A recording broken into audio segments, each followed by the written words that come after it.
దినోత్సవ శుభాకాంక్షలు. ఈ రోజు మన దేశ చరిత్రలోనే అత్యంత కీలకమైన రోజు.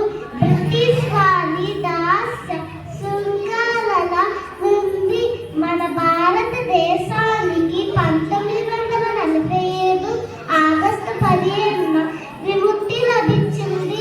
ఈ స్వేచ్ఛ మనకి అంత సులభంగా రాలేదు.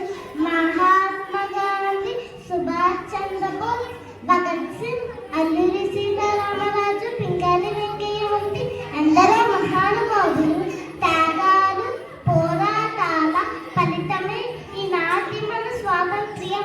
వారందరికీ మనం కృతజ్ఞతతో స్మరించుకోవాలి. కేవలం జెండాని ఎగరేసి మిఠాయిలు పంచుకోవడమే స్వాతంత్ర్య దినోత్సవం కాదు.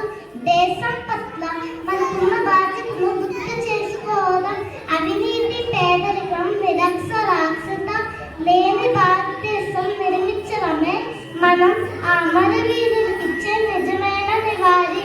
మనమందరం కష్టపడి చదువుకో